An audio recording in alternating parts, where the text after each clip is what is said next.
Here is the news at noon. First, the highlights.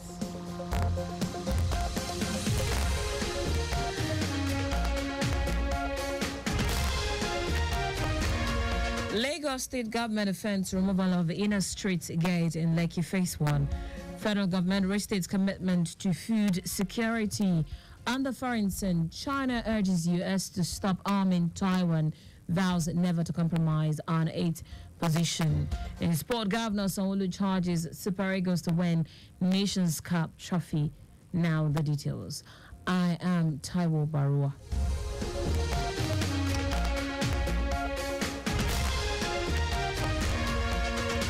Lagos State Commissioner for the Environment and Water Resources Tokunbo Wahab has told members of the Lekki Resident Association that the decision to remove Inner Streets Gate in Lekki Phase 1 was taken in the larger interest of all residents of the state.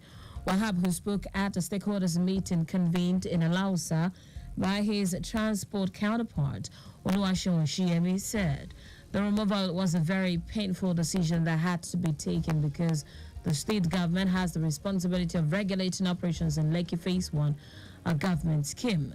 Noting that the action was regrettable, Wahab said all the removed gates are intact and would be returned to the various zones of the resident association immediately after an amicable agreement is reached on modalities for reinstalling the gates.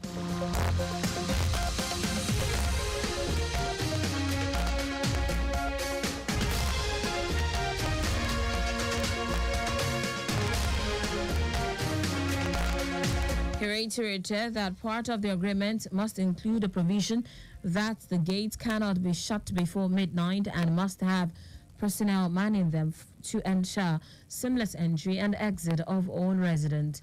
Also speaking, Commissioner for Transportation Oluwaseun Oshiyemi said the meeting was not to apportion blame, but to ensure that if the streets are to be gated, all laid down rules and regulations must be abided with. Oshiyemi added that while the state government is not keen to put the personal security of Lekki Phase 1 residents in jeopardy, it will also not jeopardize the free movement of people as enshrined in the Constitution. The Ministry of Establishments and Training has organized a 2-day training for public servants towards the realization of the themes plus agenda of the administration of Governor Babajide Sanwo-Olu concerning capacity building for the workforce. The training with the theme Managing Street and Nurturing Team Relationship aimed to acquaint officers with how to balance their personal and professional lives to enhance productivity was attended by 100 participants from different ministries, departments and agencies. In her opening remarks, the Permanent Secretary, Minister of Establishment and Training, Olubusola Abidakun, noted that the training was uniqueness as resource persons were drawn from the civil service.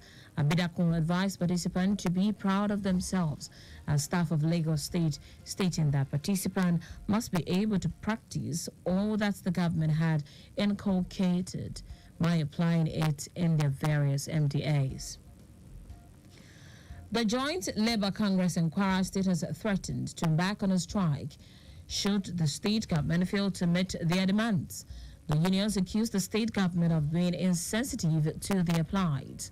Among others, the unions are agitating for 35,000 naira wage award for all categories of workers in Kwara State, implementation of 40% peculiar allowance as approved by the federal government, and the payment of consequential adjustment to pensioners since the approval of the current minimum wage in 2019. At a press conference in Ilori, the labor unions gave the state government a 14-day ultimatum to meet the demands, warning that action would be taken by January 26. Now to the other stories. The federal government has restated its commitment to ensure food security in the country. The Minister of Agriculture and Food Security, Abubakar Kyari, stated this when Governor Diko Rada of Katsina State paid him a courtesy call in Abuja. Kyari said the ministry is also committed to achieving the federal government's plan to cultivate 500,000 hectares of arable lands to ensure food security. Earlier, Governor Rada made it known that insecurity affecting food production and security of lives and property had been reduced by 70% in Katsina. The governor added that plans were underway to revive the livestock industry in the state. Lagos State Governor Babajide Sanwo-Olu has expressed sadness over the death of His Eminence Sheikh Abdulafiz Ashamu Abo, the Baba Adini of Lagos and chairman of the Executive Council of Lagos Central Mosque, who passed away last night at the age of 100 years. He described the death of Sheikh Abo as a great loss to Lagos State, the Muslim community, and his immediate family. In a statement issued and signed on his behalf by his Chief Press Secretary, Boyega Koshile, Governor Sanwo-Olu said the late Baba Adini of Lagos lived an exemplary life of dedication to the cause of peace and harmony in the state. Governor Sanwo-Olu praised that Allah grants the deceased family and loved ones the fortitude to bear the irreparable loss. In foreign news, China has said it will never compromise on the issue of Taiwan. In its first military talks with the United States since 2021, it urged the U.S. to stop arming Taiwan and take its concerns seriously. And this comes just days ahead of pivotal elections in Taiwan, which could push the island further towards or away from Beijing. China claims Taiwan as part of its own territory, but the island sees itself as distinct from the Chinese mainland. Taiwan is a key flashpoint in the tussle between China and the U.S. for supremacy in Asia. In 2022, China refused to resume talks as a protest move after then U.S. House Speaker Nancy Pelosi visited Taiwan in August 2022. In sport now, Lagos State Governor Babajide Sanwo-Olu has urged the Super Eagles to bring the trophy for the 2023 Africa Cup of Nations AFCON to the country. Governor Sanwo-Olu stated this when he hosted the team to a dinner at the Lagos House Marina before the part in Côte d'Ivoire for the tournament. The occasion really is to encourage the entire team. First, to tell them that the entire nation is behind them, praying for them, wishing them all the very best. More importantly, Mr. President has shown leadership by ensuring that all that they require from the Federal Ministry of Sport has been provided, even in difficult times as well. Super Eagles captain Hamed Musa said football is the only game that unites the nation, noting that with the support and prayers of Nigerians, the team will make Nigeria proud. So like His Excellency have said, football is only the game that unites us in Nigeria whenever we are playing. You don't think Musa is from South or Musa is from North or that. So I think with the support of the Nigerians, players, everything, inshallah, we are going there to make Nigeria proud. Minister of Sports Development John Enna, who thanked the governor for the gesture, noted that the team will restore joy and happiness to homes and make President Bola Tinubu, who is a sport enthusiast, proud. It's for the Super Eagles that are going, to appreciate the fact that they carry the collective wishes and aspirations of the entire country.